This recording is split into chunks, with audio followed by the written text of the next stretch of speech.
para entender la clase de edema, primero tenemos que tener ciertos conocimientos básicos sobre el metabolismo del agua, porque edema es la extravasación del agua del intravascular al intersticio. Pero también hay edema celular, o sea, del intersticio a la célula cuando pasa agua, ya estamos hablando de edema celular. Por ejemplo, cuando ustedes escuchen que alguien tiene edema cerebral, ahí ya el agua está pasando a la neurona. La neurona se está hinchando porque está entrando agua dentro de la neurona. Entonces ya el caso es más grave, ¿no? Entonces, para eso necesitamos primero saber qué pasa con el agua en el organismo, ¿ya? A ver, avanzamos. Siguiente.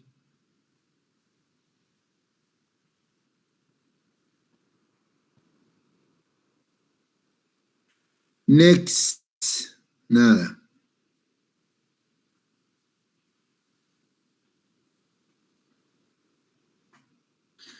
Bueno, acá hay un dibujo, creo que ya ustedes lo deben haber visto también antes, donde el total de agua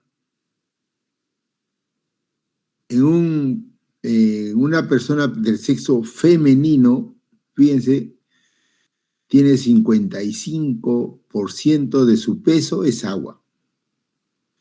Y en el varón, el 60% de su peso es agua.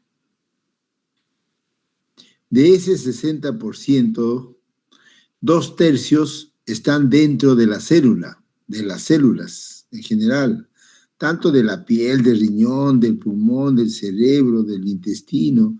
En general, dentro de esas células, el 2/3, o sea, de 60 2/3 es 40, bueno. El 40% está dentro de la célula. Y el 20%, de ese 60 estoy hablando, está en el extracelular, fuera de la célula. Pero fuera de la célula está el intersticio y está la sangre, el plasma.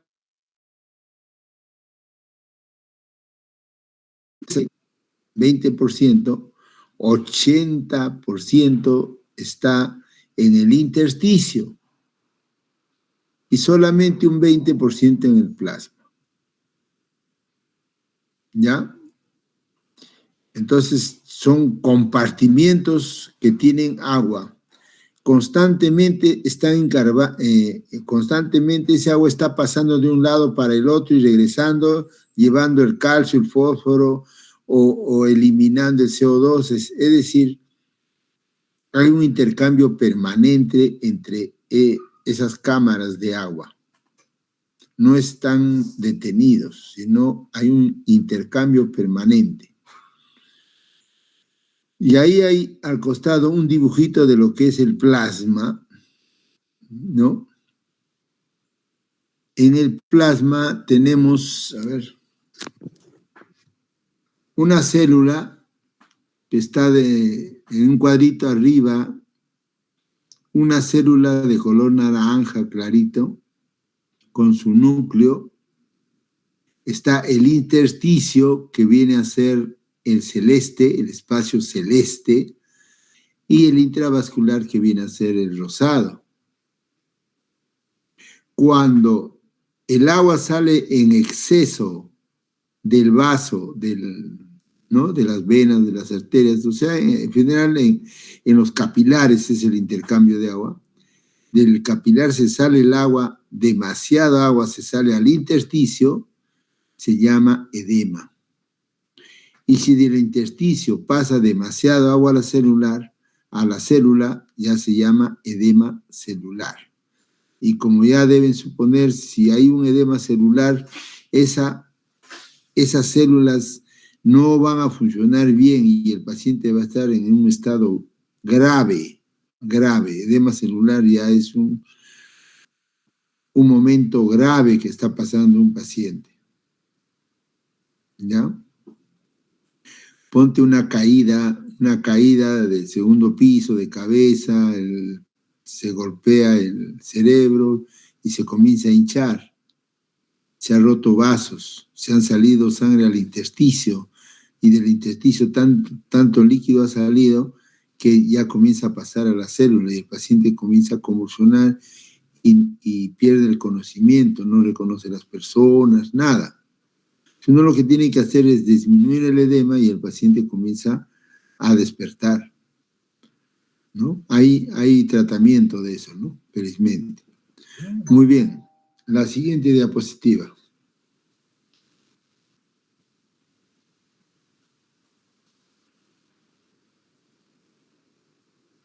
Y ahí tienen ustedes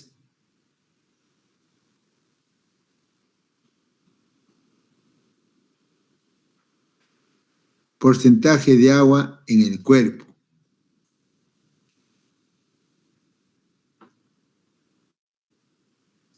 Miren la cantidad de agua que tiene el cerebro, el hígado, en los músculos, la piel, el hueso y la grasa.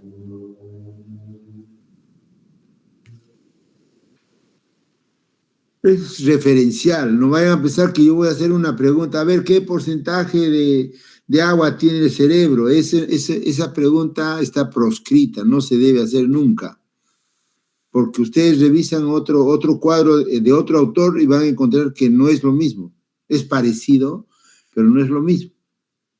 Entonces nunca se hacen preguntas de este tipo. Este es referencial, yo lo pongo ahí para que tengan una referencia más o menos que cada órgano tiene diferente cantidad de agua. Entonces, cuando un paciente se deshidrata, porque no toma agua, porque tiene diarrea, ¿no? De todos baja un poquito de agua. No sale el agua solamente de la piel, no, de todo. Porque el agua se distribuye a través de la sangre, se distribuye a todos los compartimientos. Y si el agua baja de la sangre, ya pues baja para todos los compartimientos, ¿no? Ya, la siguiente diapositiva. Y por edades también. Miren cómo de un anciano el agua ya baja, cantidad de agua. Es por eso que ya la piel se arruga. Se arruga. En cambio, los niños tienen cantidad de agua, mira, 90% un feto. Por eso los niñitos cuando tienen diarrea se adelgazan rapidito, porque como es pura agua, el agua apenas tiene diarrea, inmediatamente se compromete el niño, se adelgaza rapidísimo, sus ojos se hunden y se recuperan también rápido, ¿no? Este concepto en general, no acordarse de los porcentajes, sino saber que cuanto más joven más o cuanto menos años de vida tenga, tiene más agua, ¿no? Y lamentablemente, pues, el tratamiento de un anciano para que tenga más agua no es darle agua, ¿no? Sino simplemente los órganos ya no están funcionando. Un porcentaje del órgano ya no está funcionando. Ya, al siguiente. ¿Qué funciones tiene el agua? ¿Por qué es importante tener agua dentro del organismo? Dentro del agua se producen las reacciones, pues, que se producen las células, ¿no? O sea, un catabolismo, vamos a decir, de 1 gramo de glucosa te da 4 calorías. Ese catabolismo, esa degradación produce calor. Y nosotros comemos justamente para mantener caliente el organismo. Si no hay temperatura, prácticamente morimos, bueno. Y si hay mucha temperatura, también. Entonces, esas reacciones se producen dentro del agua. Si no, tendríamos agua. El transporte, lógicamente, transporta los nutrientes. Lo que comemos se absorbe en el intestino y del intestino se va hasta el hígado, todo a través de las venas, ¿no? Se va hasta el hígado, en el hígado se procesa, se acomoda, esto tiene que ser albúmina, esto tiene que ser globulina, ¿no? Y lo reparte a las células para que las células la metabolicen dentro de las células. Regulación de la temperatura ya es obvio, porque todas las reacciones producen calor.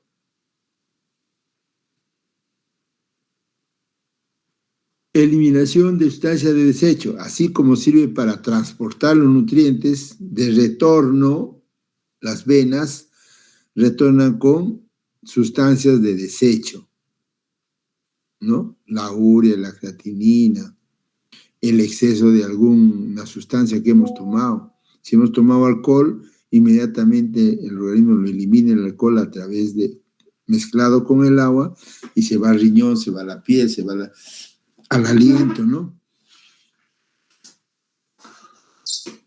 Lubricación de articulaciones, lógicamente. El líquido sinovial, el líquido que lubrica las articulaciones para que se puedan mover y no haya un rozamiento o un frote que pueda dañar el tejido.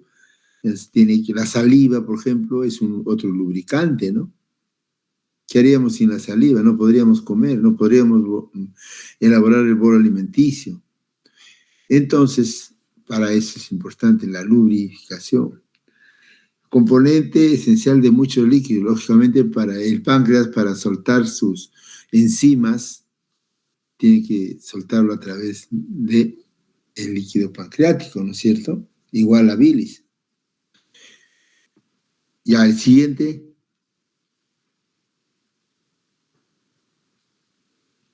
Tenemos que saber para entender bien el edema, tenemos que saber qué cosa es la presión oncótica.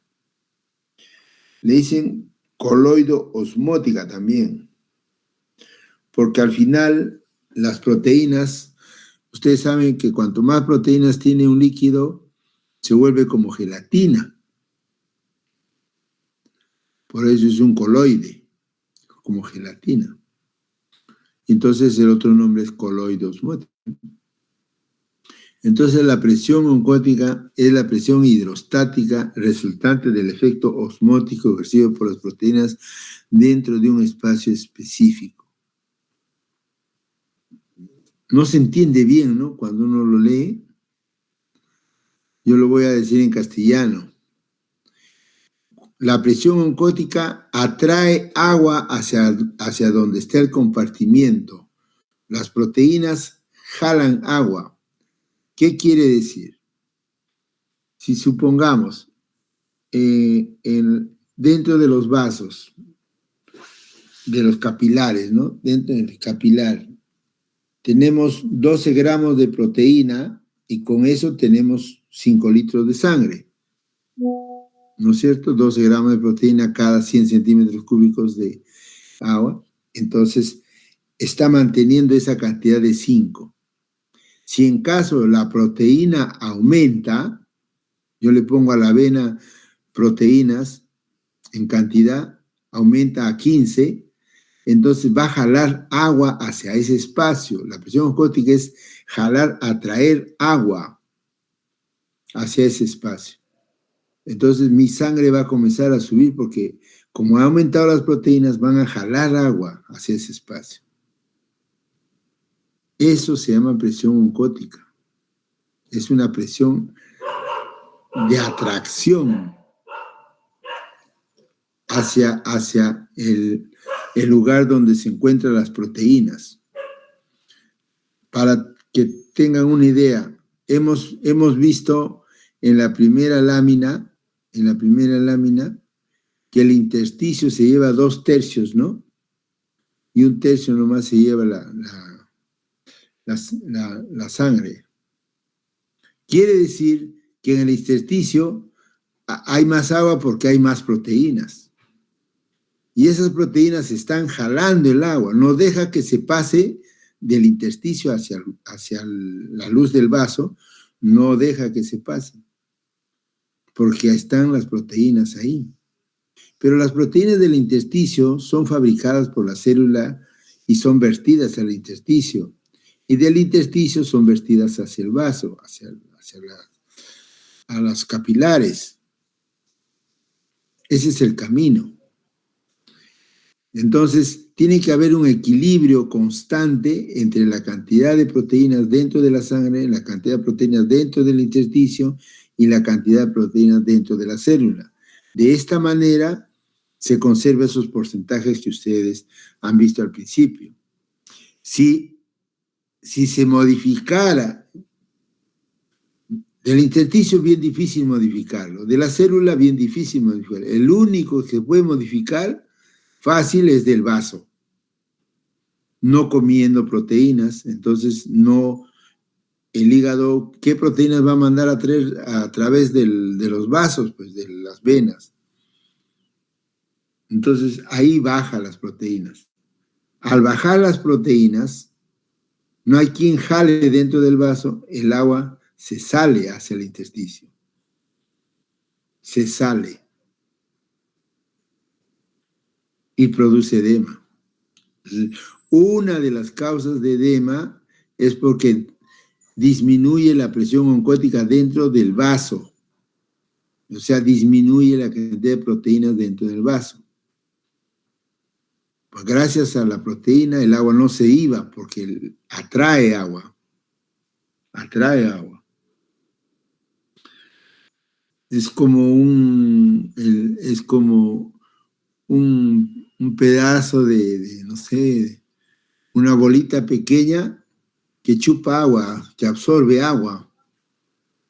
Cuanto más proteínas hay, absorbe más agua, ¿no? Pero en este caso, si baja la cantidad de proteínas de la sangre, el agua se va a ir al intersticio y va a producir edema. Esa es una de las causas. Y la presión hidrostática, que es diferente de la oncótica, más bien es con qué presión el agua se sale hacia afuera. Cuanto más presión hidrostática, se sale más agua del vaso hacia afuera, hacia el intersticio, por aumento de la presión hidrostática. Es al contrario de la presión oncótica. La presión oncótica atrae agua dentro del vaso y la presión hidrostática hace que el agua se salga del vaso. También tiene que haber un equilibrio para que no se vaya, esos compartimientos no se modifiquen. En el capilar arterial, por ejemplo, como la arteria tiene presión más que la vena, llega con buena presión al capilar arterial, estoy diciendo, en la parte arterial. Llega con más fuerza, porque el corazón lo ha impulsado, ya llega con alta presión hidrostática. Entonces el agua se sale al intersticio. Normalmente estoy hablando, no se produce edema porque ese agua que ha salido está llevando los nutrientes que hemos comido y le está pasando a la célula. Una vez que el agua se sale, lógicamente pierde presión y en el lado venoso más bien ya la presión hidrostática está baja. Y como la presión oncótica sigue igual, entonces absorbe agua hacia el lado venoso, de tal manera que no dura mucho esa agua que ha salido al intersticio del capilar arterial, porque al toque ya, al instante ya está pasando del intersticio al lado venoso el agua que había salido, por efecto de la presión oncótica. Entonces, de esa manera no se produce edema. La siguiente diapositiva.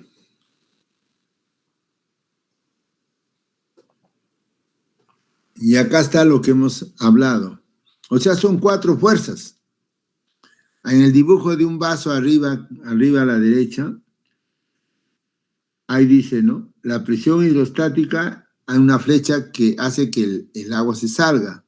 Y la presión oncótica, coloide osmótica que está a la derecha arriba, hace que la flecha, hace que el agua se vaya dentro del vaso. Y en el intersticio también hay presión hidrostática y presión oncótica, o coloide osmótica. Entonces, es un juego. A cada instante esas presiones se están modificando para que el agua pueda movilizarse. Pues en esa movilización del vaso hacia el intersticio está llevando las proteínas, lo que hemos comido, los nutrientes. Y en el vaso eso se modifica de tal manera que más bien el agua se regresa hacia las venas. ¿Ya? Entonces son 4 fuerzas. Acá están al costado en letras, ya dice 1, 2, 3 y 4. Presión capilar, la presión del intersticial, la presión coloidosmótica del plasma y la presión coloidosmótica del líquido, ¿cierto? Entonces, esa que dice la presión capilar es la presión hidrostática. La presión hidrostática en el intersticio y la presión hidrostática dentro del intersticio. Muy bien. Todo este referencial, por si acaso. Yo no voy a preguntar, pues dígame usted cuáles son las 4 fuerzas principales, ¿no? No, esto es referencial. Recién vamos a entrar al tema de edema más adelante. El siguiente. Las proteínas plasmáticas crean la presión coloide osmótica, ya le hemos dicho. Las proteínas son las encargadas de atraer el agua dentro del vaso. Y no atraviesan, es algo importante, que no atraviesan los poros de una membrana semipermeable, o sea, no atraviesan los poros de los capilares. Las proteínas las elabora la célula. Entonces, es algo interno. Proteína lo vierte al intersticio. Y de lo que está dentro de las venas y arterias, las proteínas no se salen al intersticio, excepto que se rompe el vaso. Pues si se rompe por un traumatismo, se sale la sangre y ahí ya han salido las proteínas, todo eso. Y por eso se hincha esa zona. Se hincha. ¿Ya? Entonces, las proteínas son las encargadas de mantener el agua dentro del vaso. Si las proteínas bajan, lógicamente el agua se va a salir. Ya. Siguiente.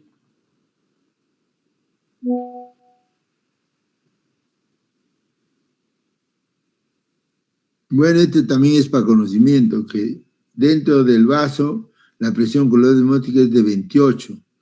19 se deben de las proteínas y 9 milímetros al Víctor Durán, es decir, la presión osmótica extra causada por el sodio, el potasio y los demás cationes que las proteínas mantienen. Todas las sustancias tienen cierta condición, pues, también producen la presión osmótica, ¿no? Y hay un porcentaje, dice, causado por el sodio, el potasio y los demás cationes. Lógicamente, pero las proteínas, ¿no?, son los principales elementos que producen, que mantienen el agua, ¿ya?, dentro del vaso. Que hay un pequeño porcentaje, ya es causado por el sodio, el potasio, pero no, como le diría, no es significativo, no significa mucho para hacer edema. Porque baja sodio, antes de eso da otros síntomas antes que edema. Si baja el potasio, antes de que se produzca edema, pues tendría que bajarse tanto para producir edema. Entonces, antes de eso da paro cardíaco, todo eso, ¿no? Por eso no se ve edema por falta de sodio, edema por falta de potasio, a pesar que también hace presión oncótica, pero es poquísimo, no es significativo. El siguiente.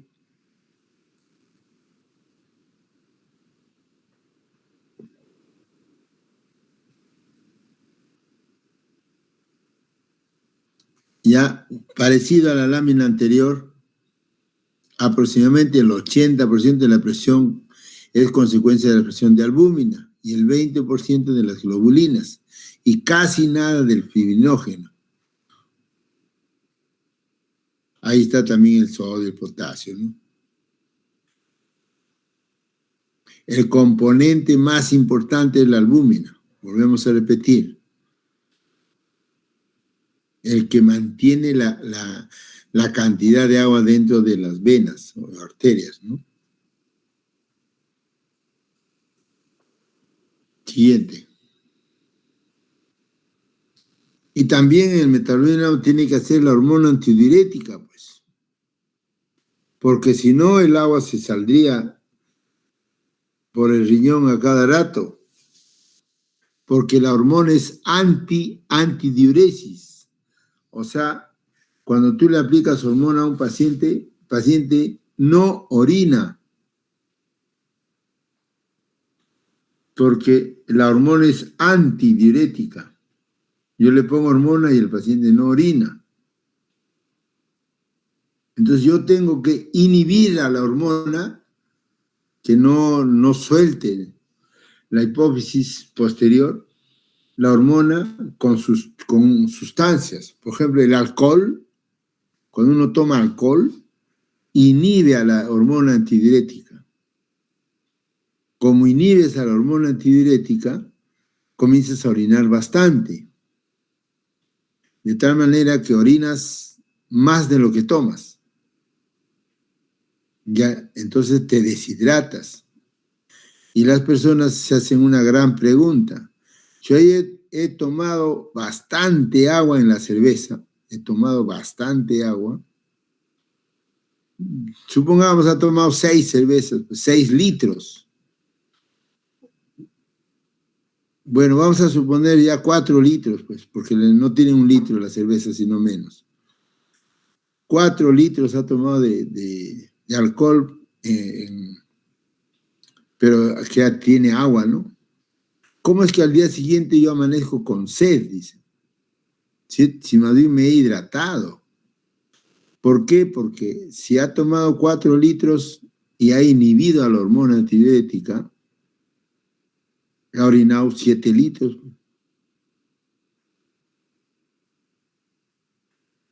Entonces hay una enfermedad que se llama la diabetes insípida. Creo que vino en el examen, ¿no? No se acuerda. Ya. La diabetes insípida es donde está comprometida la hipófisis y el paciente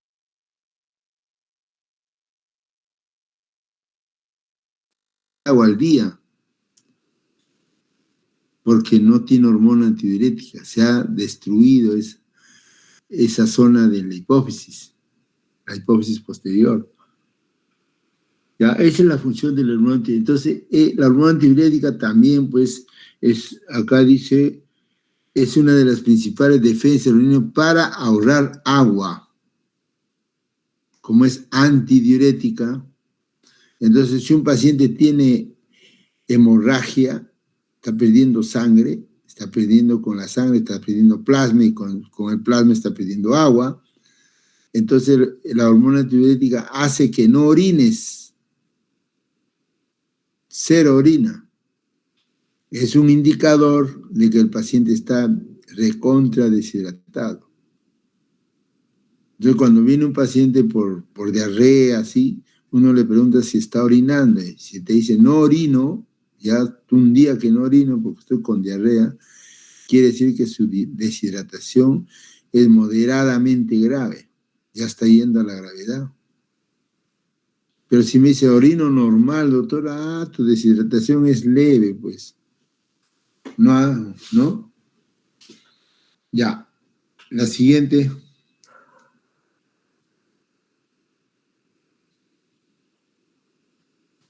La siguiente. Connie. ¿Estás? Sí, doctor, ya pasó mi compañero a la siguiente PPT.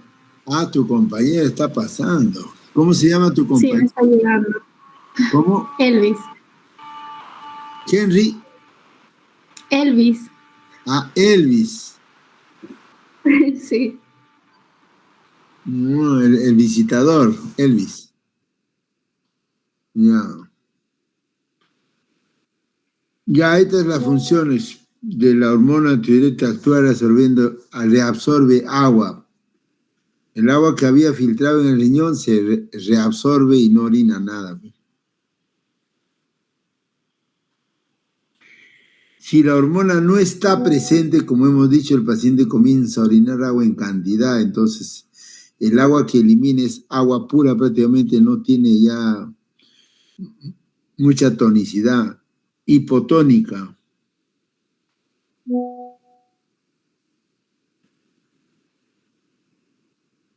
Ya, el siguiente. Todo esto es para conocimiento, ¿ah?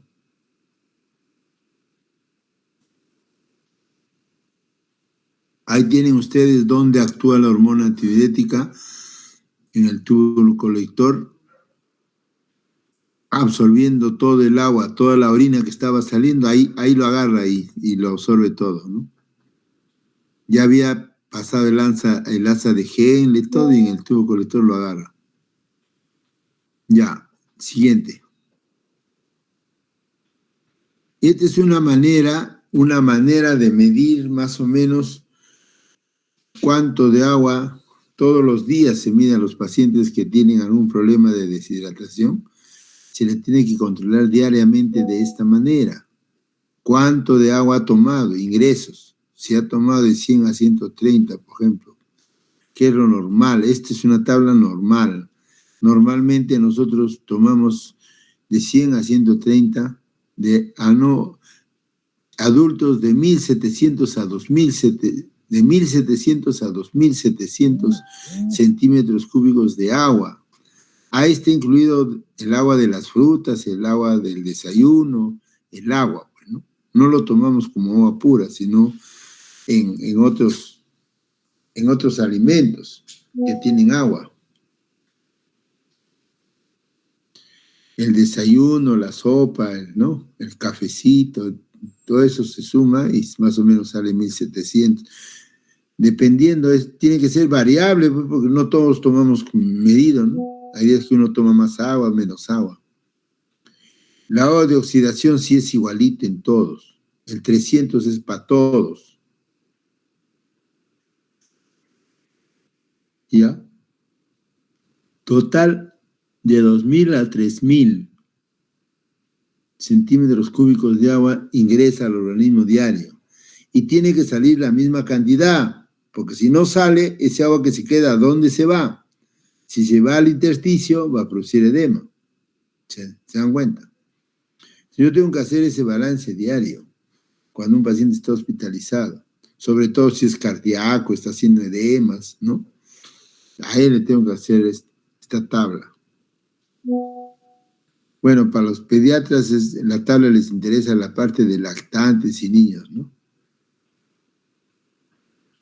Y egresos, en el aliento estamos perdiendo agua, hablando estamos perdiendo agua, porque mucha gente cuando va a hacer un discurso va con su agüita, ¿no? Su vaso de agua le ponen a todos los oradores en una mesa, ¿no? Donde está sentado le ponen su vaso de agua. Porque ahí pierdes agua. Respirando estás perdiendo agua. También por la orina pierdes agua, por las heces pierdes agua. Todo eso se suma y debe salir la misma cantidad. Así como ingresó 2.000 a 3.000, sale 2.000 a 3.000. Ese es el balance hídrico que se hace a los pacientes. Siguiente.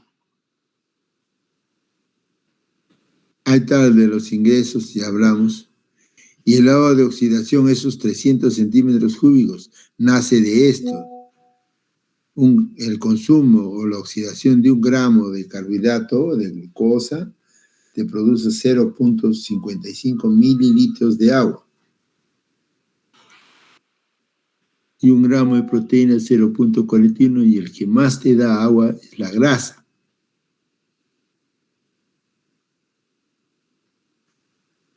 Ya, el siguiente.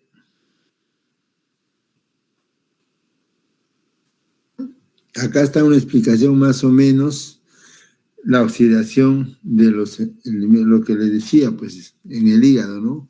En el hígado se produce esta oxidación.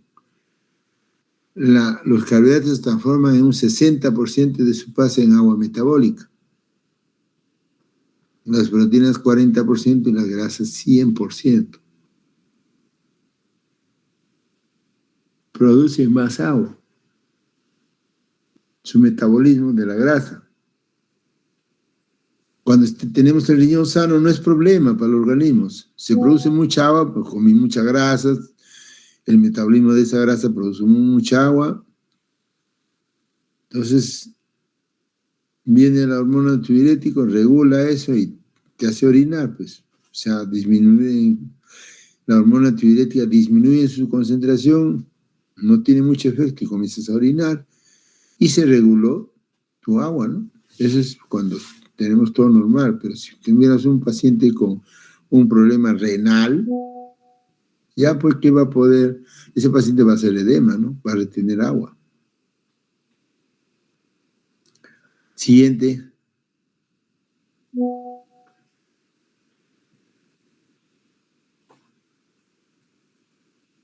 Acá está más o menos cómo comemos el agua, los 2.000 a 3.000 centímetros cúbicos de agua diario es por esto, ¿no?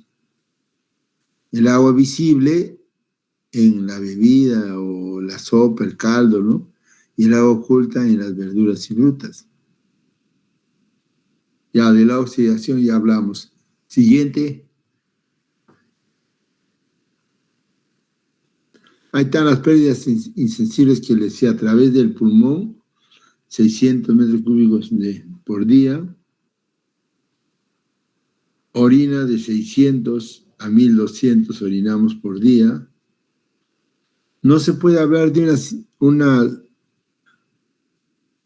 cantidad exacta de orina porque todos nosotros en el día hay días que tomamos mucha agua, hay días que tenemos poca agua, hay días que comemos mucha verdura que tiene agua y hay días que no comen mucha verdura y así sucesivamente y las orinas varían. Bueno.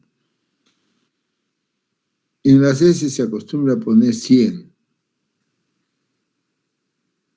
Pero si las heces están semilíquidas, eliminará más. Si el paciente está recontra estreñido, prácticamente las heces no tienen agua, son duras, ¿no? Entonces elimina menos agua, ¿no? Pero se pone 100, pues. La pérdida. Sigamos. Siguiente. Este es el agua por donde se pierde, ¿no?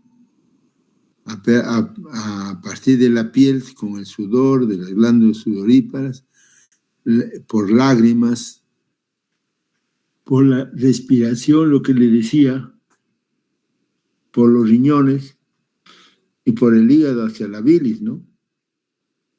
Bilis. Siguiente.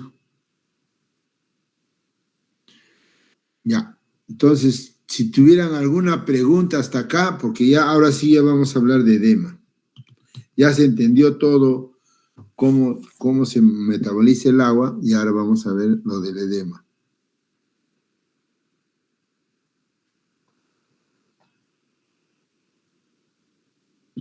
A partir de aquí vienen las preguntas de examen. Me habrán entendido, no vayan a estar memorizándose las láminas anteriores. Ya, el siguiente. Edema es la acumulación de líquido en el espacio tisular intercelular o intersticial también se llama, ¿no? Además de las cavidades del organismo. Puede ser transitorio, sin importancia, o puede ser un signo de enfermedad grave también. Porque si yo, por ejemplo, no sé si les ha pasado a ustedes, bueno, en ustedes no creo, porque son jóvenes, todo su sistema venoso de retorno y todo eso está enterito. Pero ya cuando uno tiene su edad y por ejemplo, viaja desde Lima hasta Piura sentado, llegan con el pinchado. Ese edema es trivial, como dice, transitorio, ¿no? Ese edema, porque uno se recuesta, sube el pie para arriba y el edema se baja y sanaste. Porque no ha habido, pues, o sea, ¿qué fuerza? Eso quisiera que ustedes mismos se respondan. ¿Qué fuerza hace que la sangre suba desde el dedo gordo del pie hasta el corazón? Suba. Para bajar es fácil, por caída libre el agua se baja, la sangre, ¿no? Pero para que suba, ¿qué fuerza hace que la sangre suba desde el dedo gordo del pie hasta el corazón? ¿Alguien desearía contestar? ¿Qué fuerza? ¿Cómo es que sube la sangre? ¿Qué dice? ¿Quién ha pedido la palabra? Alejandro. Dime.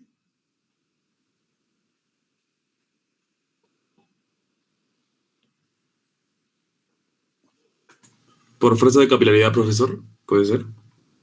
Capilaridad. No. Capilaridad pasa de un lado para otro, pero en la misma altura. En este caso, ¿cómo es que la sangre sube desde el dedo gordo hasta el corazón?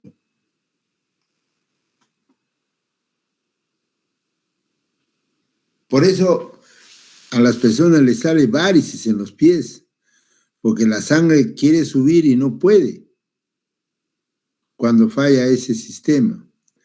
Ese sistema, las venas tienen unas válvulas que dejan pasar la sangre, pero ya no deja que retorne. Una vez que ya pasó a través de la válvula, para regresar no puede, porque la válvula se cierra.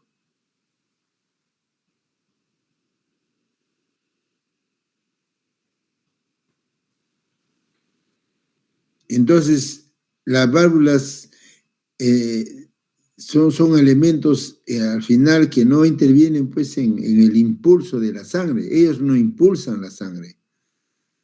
Mi pregunta era, ¿quién impulsa la sangre? Las válvulas es para explicar la parte de varices, que si fallan esas válvulas, la sangre es impulsada y deja de impulsar y otra vez se baja, pues, hasta el dedo gordo del pie se baja porque no hay válvulas que le detengan. Pero ¿qué fuerza hace que se impulse? Vaya corriendo todavía, o sea, la corriente de la sangre. Imagínense, pues, 60 veces por minuto tiene que pasar una cantidad de sangre. Es el tono muscular. El músculo se está contrayendo constantemente. ¿No dicen que la Tierra tiembla las 24 horas del día? No lo sentimos, pero un sismógrafo sí lo siente y se está moviendo la Tierra constantemente. Pero nosotros no lo sentimos. El tono muscular es eso, la contracción muscular que no lo sentimos. Le ponen una aguja al músculo y en una máquina se ve cómo el músculo está contrayéndose en forma infinita, nunca reposa. Esa contracción hace que todos los capilares sean apretados de tal manera que impulsan la sangre para arriba. Es como apretar, no sé, un colinos, pues. Yo aprieto y se sale el líquido hacia arriba. Parecido es de afuera, el músculo presiona las venas y la sangre se sube y no regresa porque están bien sus válvulas. Si un paciente está sentado, bueno, ahorita yo también estoy sentado, ¿no? Si estoy sentado y no muevo mi pie para nada, estoy estático, ahí no lo muevo, la sangre no va a poder subir. Tengo que mover los músculos para que puedan contraerse y estoy hablando de venas grandes, por eso sale varices. El tono muscular que le decía es para las venas chiquititas, los capilares. Le presionan y la sangre camina hacia adelante. ¿Ya? Ese impulso en las venas grandes tiene que ser con un músculo grande también, ¿no? Entonces, si yo hago un movimiento sentado, comienzo a mover mis pies, ¿qué estoy haciendo? Que la sangre siga circulando. Pero si no hago ese movimiento y estoy parado todos los días, horas, entonces, como no se impulsa, se va a llenar de sangre las venas y las válvulas se van a fallar porque cuando hay dilatación, la válvula ya no cierra nada, pues. Se ha dilatado tanto que las válvulas han quedado chiquitas para no dejar pasar. Y por eso ya el que tiene varices, constantemente su vena está hinchada, llena de sangre. Ya sus válvulas ya no funcionan, porque ya se ha dilatado mucho las venas. Entonces, cuando uno está mucho tiempo sentado, si yo me voy en ómnibus de Lima hasta Piura, hasta Tumbes, voy a llegar con el pie hinchado. ¿Por qué? Porque me he ido sentado, durmiendo, con el pie colgado y lógicamente no he movido. Pero si yo me paro en el viaje y voy caminando dentro del ómnibus, ¿no? De vez en cuando, no va a llegar mi pie hinchado.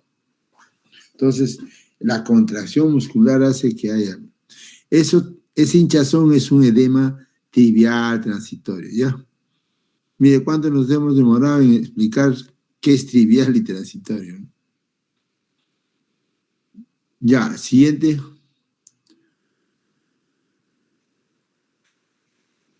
Lo que hablábamos, ¿no?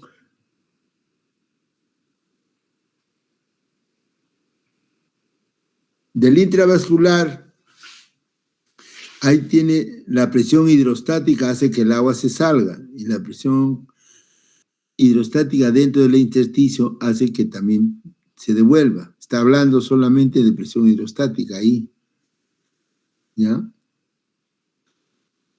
Igual la presión oncótica hace que, al revés las flechas, ¿no? Hace que la sangre se quede dentro del vaso y la presión oncótica del intersticio jala el agua del vaso, ¿no? Al revés. Si pasa mucha agua al intersticio, ya estamos hablando de edema.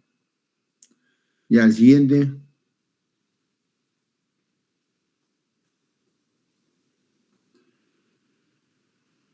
Aproximadamente el 1% del plasma a nivel de capilares se sale y en el lado venoso regresa, pues, ¿no?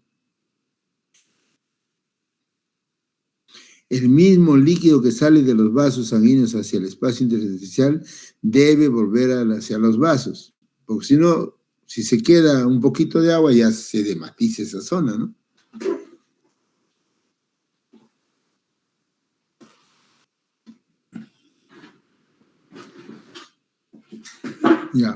Ya he movido mis pies un rato. El siguiente, ahí está más específico ya lo que les decía. El lado arterial está llevando agua con buena presión hidrostática. Al pasar del agua al intersticio pierde presión y en el lado venoso ya no tiene presión hidrostática. Aumentó la presión hidrostática del espacio intersticial y el agua regresa al lado venoso.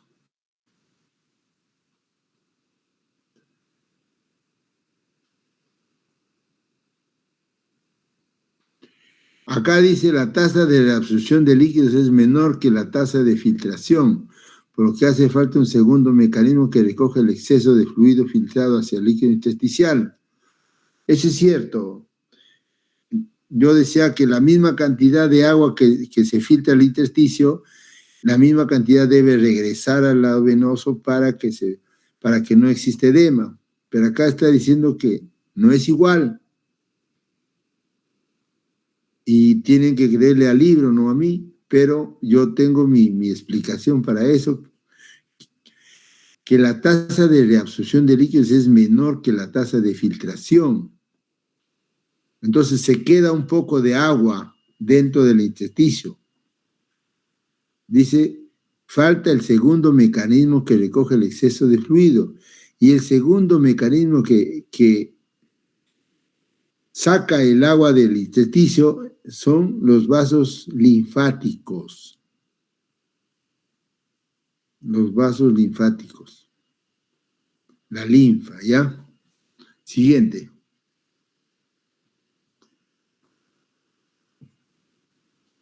Acá está, ¿ves? El segundo mecanismo implica los vasos linfáticos, que recogen el excedente de fluido intersticial y lo vierten en el sistema venoso a nivel de las venas subclavias, el conducto torácico. Pues. Ahí están en verde los... ¿Y para qué existen esos linfáticos? Porque por ahí va la grasa. La grasa que hemos absorbido se va por ahí. O sea, los linfáticos, el líquido no es rojo, pues como la sangre, ¿no?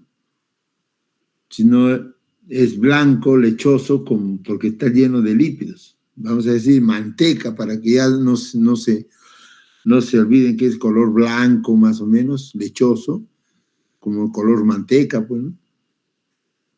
¿Por qué? Porque traslada sobre todo los triglicéridos, separado. Debe ser pues, en forma natural que si no hay linfáticos, las venas se van a ensuciar, entre comillas, de grasa más rápido y se va a cerrar y el paciente va a envejecer más joven, ¿no? Ya a los 40 años ya va a estar como actualmente estaría una persona de 80, ¿no? Ya sus venas todas deterioradas por la grasa. Entonces hay un vaso linfático que hace ese trabajo. Ya, el siguiente. Acá está ya el concepto de edema ya más completo, ¿no?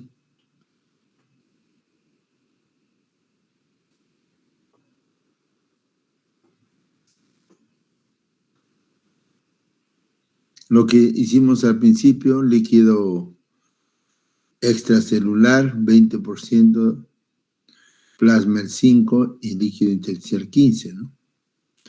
Y el líquido extracelular, 40%. Todo eso lo hemos.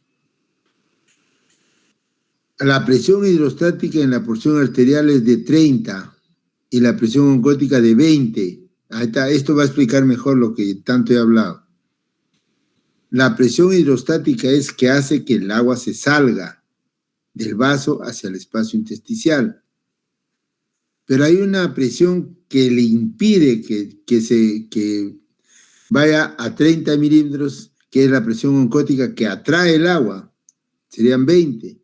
De modo que la diferencia es de 10 milímetros de mercurio, entonces el agua se sale. Como le decía, en el lado arterial, el capilar arterial, el agua se sale al intersticio. Ahora, en el lado venoso, la presión hidrostática bajó a 12. Ya no está en 30, ya bajó a 12. Y la oncótica sigue 22 milímetros de mercurio. Entonces, como la presión oncótica gana, ahora absorbe agua. El agua que se había salido lo absorbe, ¿no?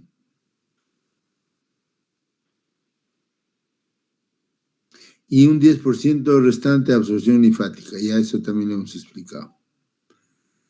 Ya, siguiente.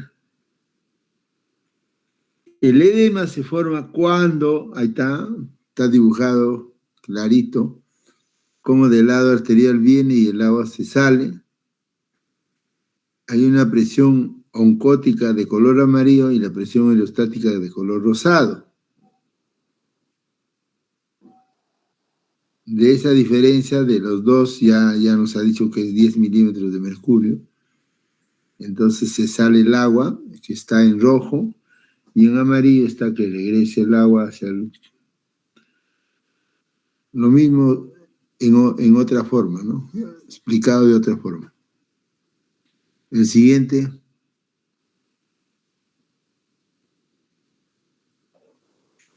Hay 5 factores que pueden ocasionar la formación de edema. 1, que hay incremento de la presión hidrostática. ¿En qué casos hay aumento de la presión hidrostática? En el lado venoso, para que el agua no retorne a la vena, sino se quede en el intersticio.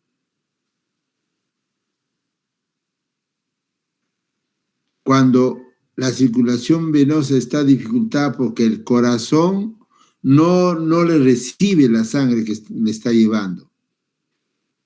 A la cabeza sería una pericarditis constrictiva, que el pobre corazón está siendo presionado por su pericardio y no le deja latir. Entonces, la sangre que llega a través de la vena subclavia, el corazón le rechaza y toda la sangre se regresa hasta el pie y eleva la presión hidrostática y el agua se sale. Y hablamos, otro factor es reducción de la presión oncótica. ¿Cómo es que las proteínas pueden bajar de la sangre? O sea, los análisis que nos hacemos nos sacan sangre y ahí encuentran que tenemos 12 gramos de proteína. ¿Pero en qué momento baja? 1, porque estoy perdiendo proteínas. Puede ser a través de diarreas crónicas, o a través del riñón. Cuando el riñón está dañado, deja escapar las proteínas. Un riñón normal no deja pasar ninguna proteína, excepto hay unas proteínas de muy bajo peso molecular, chiquititas, que llegan a pasar la membrana del nefrón, pues, ¿no? Entonces, esas nos dan, pues, más o menos 100 miligramos en 24 horas, ¿no? Poquitita orina. Por eso sale un poquito de espuma también cuando uno orina. Porque cuando orina bastante proteína, también sale bastante espuma. Bastante espuma. ¿Ya? Entonces, cada vez que se reduce la presión oncótica en el vaso, porque no como, pues el otro factor es que no como, estoy desnutrido. El otro es que enfermedad renal, el otro es enfermedad hepática, que no elabora albúmina porque está con cirrosis. Miren, entonces son casos, diarreas crónicas, los pacientes con SIDA hacen diarrea crónica. Entonces son esos casos donde las proteínas están bajas en la sangre. Aumento en la permeabilidad de la pared de los vasos. Claro. Si a nivel capilar los poros dejan pasar agua y no dejan pasar proteínas, entonces no se produce edema. Pero si por A o B ese capilar se hincha, entonces los poros también se van a abrir más y pueden salir proteínas. Al salir proteínas van a jalar agua hacia el intersticio, porque la proteína tiene la capacidad de jalar agua hacia él. Entonces se produce edema. ¿Y en qué casos hay vasodilatación así bien generalizada? En las grandes intoxicaciones. Los pacientes se vuelven como camarón y se le hincha la cara. ¿No es cierto? Eso es edema. Basta que salga agua en la cara, en el brazo, donde sea, y sale el agua al intersticio, estamos hablando de edema. Tiene edema facial en este caso. Un edema localizado. ¿No? Entonces, esos son casos donde aumenta. Un proceso inflamatorio, una mordedura de araña, en ese lado se pone rojo. ¿Por qué se pone rojo? Porque hay vasodilatación. Y como hay vasodilatación, se salen algunas proteínas y se hincha. Y se hincha la piel. Entonces es un edema localizado, está hinchado, está edematizado. Y si se infecta más porque no recibe tratamiento, también hay un edema localizado en un solo brazo, en un solo pie, ¿no? En uno solo. Porque no tenemos tanta mala suerte que nos pique una araña en los dos brazos y en el mismo sitio, pues no hay, ¿no? Bien difícil. Y la otra es porque hay una obstrucción de la recogida de fluidos del sistema linfático. Y hemos visto que el sistema linfático ayuda con un 10% en absorber el agua del intersticio. Pero ese 10%, en horas y días y meses, se hace un volumen grande y el paciente se edematiza. Y eso se produce cuando el paciente tiene cáncer diseminado a los ganglios. Entonces, los ganglios son pues el desfogue de los vasos linfáticos. Entonces, si eso está cerrado, los vasos linfáticos se hinchan y no trasladan este exceso de agua del intersticio, no lo trasladan. Y se queda ahí y el paciente hace edema. Entonces hay un edema de tipo linfático también. Cambios en las propiedades de retención de agua de los tejidos. Bueno, es una propiedad que el que menos interviene en la formación de edema, pero lo habla, en la retención de agua de los tejidos. ¿Por qué? Porque hay cambios en las propiedades. ¿Qué propiedades? Las que estamos hablando. Pues. Ya, siguiente.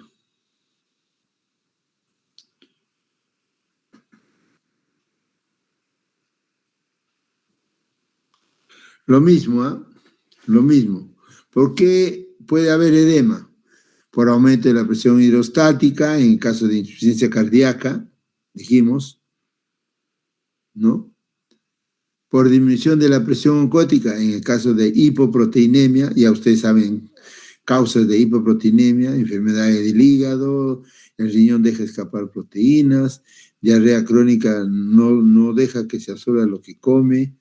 Por diarrea crónica el paciente puede comer un concentrado de proteínas, pero se va a ir en diarrea y se va a ir, no va a dar tiempo a absorberse.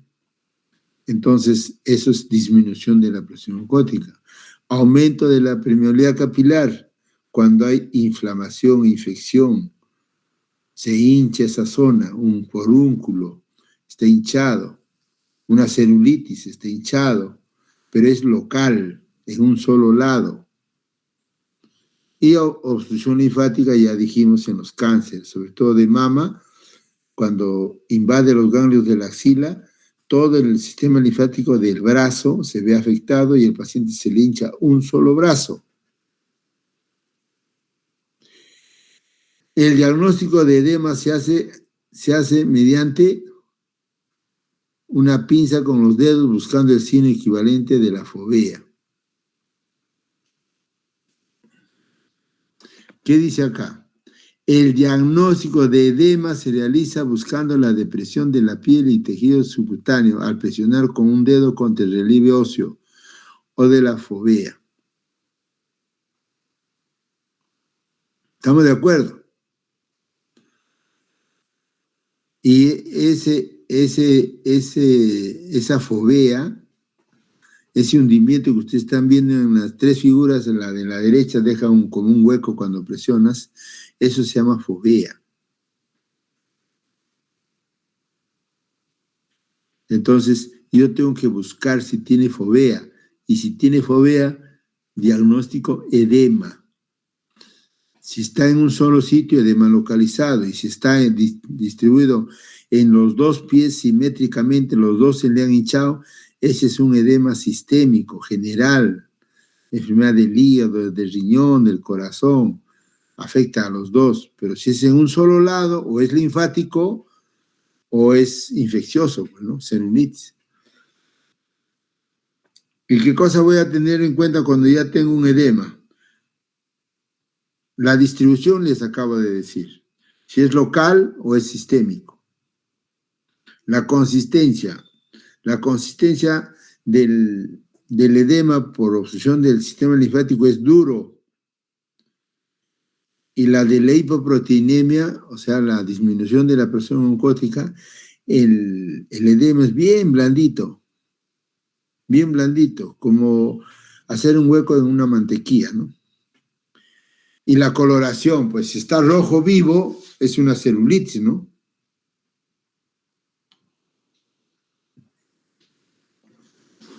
Me dan permiso un ratito, ¿ya? Un ratito nomás.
¿Ya me escuchan? Sí, doctor, se escucha Muy bien. bien, entonces continuamos. La siguiente.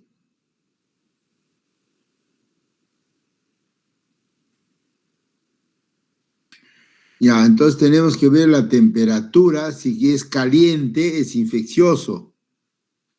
Si es muy sensible, es infeccioso. Por eso es importante el edema. Después de que hago el diagnóstico, tengo que presionar, hacer el signo de la fovea y ver si es duro o es blando. Si es duro, le dije que es de tipo linfático, y si es blando, es de tipo renal. Si es caliente, probablemente sea inflamatorio, infeccioso, En todo caso, si es de la temperatura normal comparado con otra parte del cuerpo, es la misma temperatura, entonces debo sospechar que es renal también, porque el que es de tipo cardíaco es medio frío, porque la circulación está detenida. Todo es lógica nomás, ¿no? El edema generalizado habitualmente corresponde a hipoproteinemia, lógicamente. Si es el edema en los dos pies simétricos, entonces cardíaco, es hepático, es nefrótico, o sea, es problema renal que está perdiendo proteínas, o es hígado que no está formando proteínas, o es cardíaco, que hay mucha presión hidrostática abajo. En cambio, cuando es localizado, puede ser de tipo venoso también, varices se le hincha un pie nomás, ¿no? Acá dice igual, pues el edema de insuficiencia cardíaca suele ser vespertino, localizado en ambos miembros inferiores y disminuye con el peso nocturno, reposo. Claro, si yo me echo y levanto mi pie, todo el agua se va a bajar simplemente por declive, todo el edema se va a bajar a la región sacra, a la nalga. ¿Por qué? Porque he levantado mis pies y el agua se ha bajado. Entonces, cuando uno en la noche se acuesta, el agua, el edema baja, pues disminuye. Pero eso es generalmente en el cardíaco, por eso dice acá, el edema de la insuficiencia cardíaca suele ser vespertino en la tarde, porque en la mañanita amanece bajo, porque ha estado echado. Pero apenas se levanta y camina, todo el edema se va abajo, ¿no? Por eso dice que es vespertino en las tardes, localizado en ambos miembros.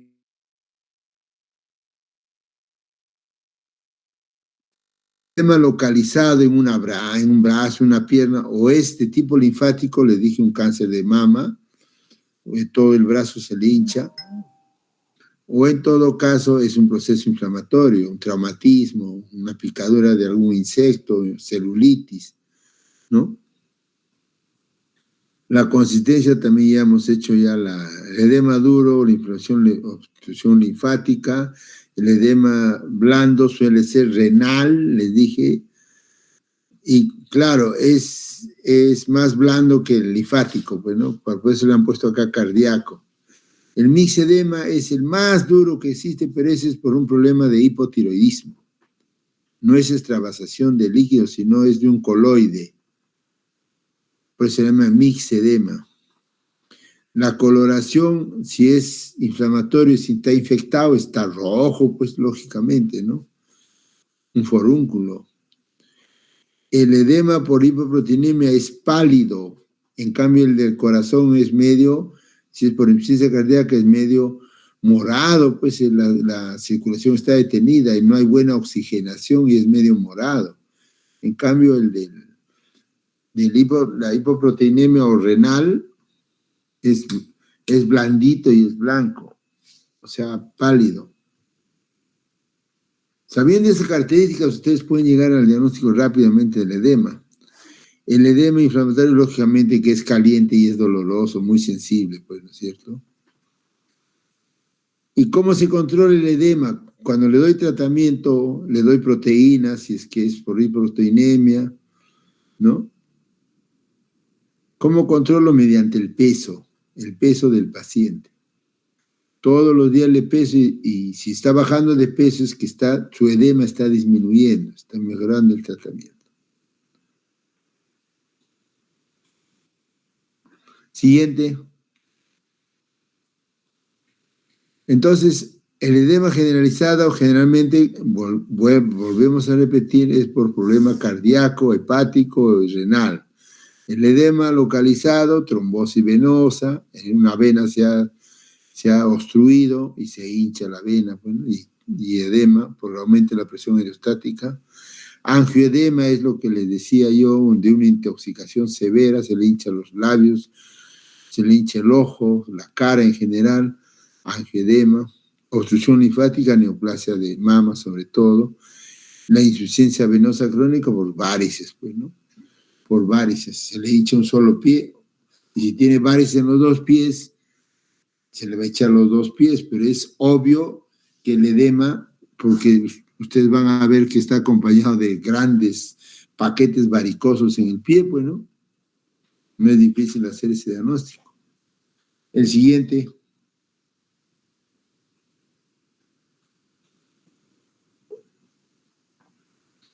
MEX. Tratamiento. Tiene que tratar la causa, pues, la causa. Porque si no, nunca vas a... O sea, el tratamiento va a ser de por vida. Por decirle, si el paciente está perdiendo proteínas a través del riñón, la solución no es darle proteína, pues. Le doy proteína y luego lo orina. Es darle tratamiento para el problema renal, para que no pierda proteínas.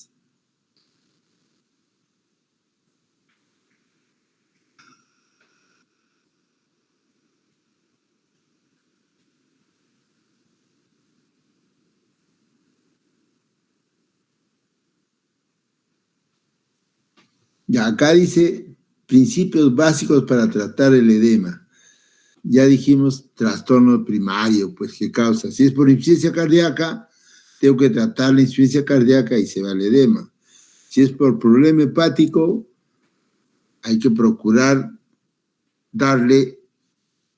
no darle mucho trabajo a ese hígado, que lo poco que tiene que siga funcionando bien, le ayudo con proteínas, porque no hay otra, sería trasplante hepático, ¿no? Restricción de la sal, porque como hemos visto, la sal retiene también agua dentro del vaso, ¿no es cierto? Aumenta la presión osmótica que hemos visto más al principio, ¿no? Entonces, hay que no coma mucha sal, si no va a producir el edema, güey. Empleo de agentes diuréticos. Hay que hacer que bote líquido o que está en sobrecarga de líquido, por eso hay edema. Pero diuréticos que funcionen básicamente aumentando la excreción urinaria de sodio, que bote el sodio. Bueno, esos son diuréticos, la benzopirona, diazmina, todo eso. Movilización del líquido intersticial, cambio de posición del paciente, lo que les decía, levantan el pie para que disminuya el edema de los pies. Y la cirugía, si es que es por neoplasia, hay que hacerle una cirugía, pasar esos ganglios que están hinchados, que están tapados, vamos a decir, que no dejan circular, ¿no? Entonces se le cambia el drenaje del conjunto linfático hacia una vena, más o menos, para que no haya edema, pues. Edema en un solo lado, ¿no? El siguiente. El capítulo no es de tratamiento, por si acaso. O sea, en el sílabo no se está hablando, los objetivos del curso no están diciendo aprenda a tratar. Este es un agregado nomás que le estamos poniendo el tratamiento, pero esto de tratamiento no va a venir en examen porque no es el objetivo del curso. A ver, ¿no hay más diapositiva? No, ya no hay. Ya, muy bien. Entonces, pasamos a las preguntas.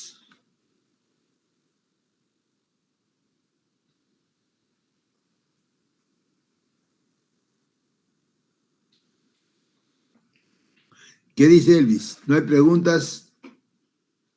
No hay. ¿Qué dice Alejandro? No hay preguntas. Piero se fue. Ángel Arturo. Sí, profesor, tengo una pregunta. Ahí está, muy bien.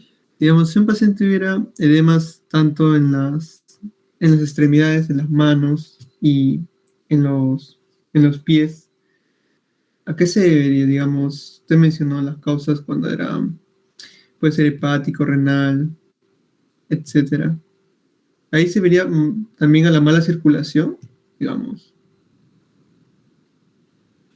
porque también presenta, digamos, tiene varices también. Sí, pues, o sea, ¿cómo les explico? El edema,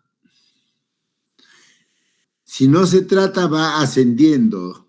Ahora, ¿por qué empieza en los pies? Porque generalmente el paciente está parado pues todo el día, ¿no? Entonces se le hincha los pies. Empieza ahí y va ascendiendo a medida que no se trata, va ascendiendo, ascendiendo, ascendiendo. Llega a la cintura y de ahí agarra el abdomen. En el abdomen se le hincha la piel y también se llena de agua, hay ascitis. Y sigue subiendo. Para que llegue a las 2 manos, el paciente ya está prácticamente gravísimo, porque ya está llegando a los pulmones, y en los pulmones ahí sí ya no va a poder ni respirar si se edematiza los 2 pulmones. Generalmente no llega a hincharse las manos, en el renal, en el cardíaco, en ninguno de esos, porque está separado del tronco. Entonces para llegar a los brazos tendría que el edema llegar hasta sus hombros y de ahí ya bajar a las manos. ¿Ya? Entonces no se ve eso porque antes de eso el paciente está, si llegara nomás al diafragma nomás, ya el paciente está con insuficiencia respiratoria, no puede respirar y se va a morir. Entonces los edemas van ascendiendo, pero no llegan a subir mucho, hasta el cuello, hombre. Hay edema generalizado, ¿no? Que se llama anasarca. Van a escuchar ustedes la palabra anasarca. Estos pacientitos tienen, por falta de proteínas, se le hincha todo el cuerpo,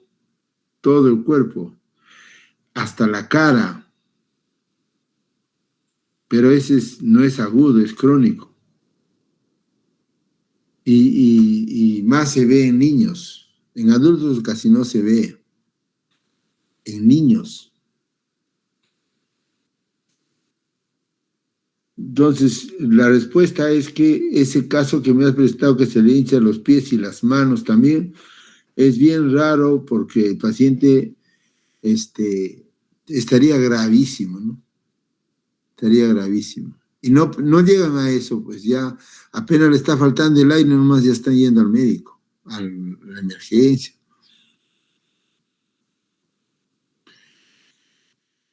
A ver, una repregunta, Ángel, si no has entendido, sigue preguntando, sí, no hay problema. Sí, digamos, claro, sí viste de paciente, pero no está, digamos, así tan mal como para emergencia. Claro, no es en la mano, sino es,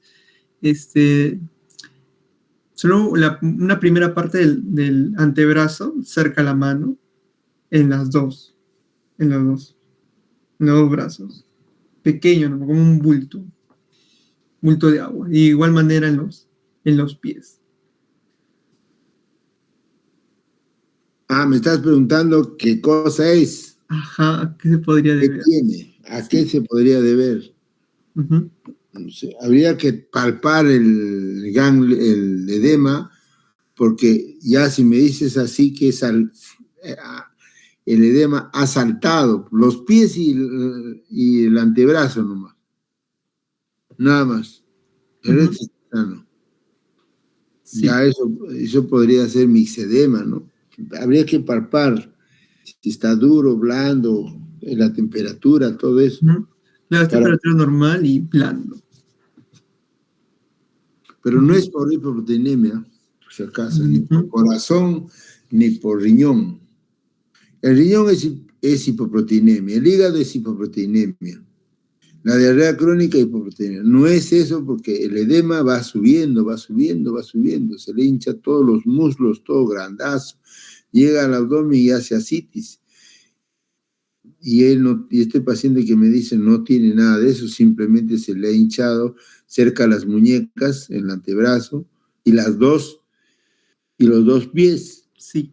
Ha saltado el edema. No, yo no he visto ese caso, pero en todo lo único que podría explicarme es un mixedema. Habría que ver, o sea, integralmente al paciente, pues, ¿no? O sea, examinarlo, tomarle la presión, ver la cara, el tórax, el corazón, todo examinarle para poder definir un diagnóstico presuntivo, pero que se acerque al diagnóstico definitivo, ¿no? Porque tanta clase que hacemos, siempre les digo de que haciendo una buena historia se llega a un buen diagnóstico, ¿no? Entonces, en estos casos, a veces fallamos por estar respondiendo presunciones diagnósticas sin hablar con el paciente, sin tocarlo al paciente, sin examinarlo. Lo más probable es que falle. Uy, perdón un ratito, mi tetera.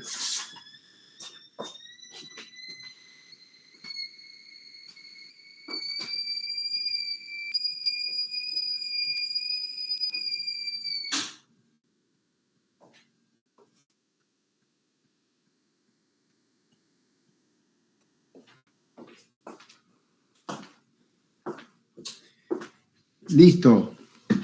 Otra pregunta, por favor.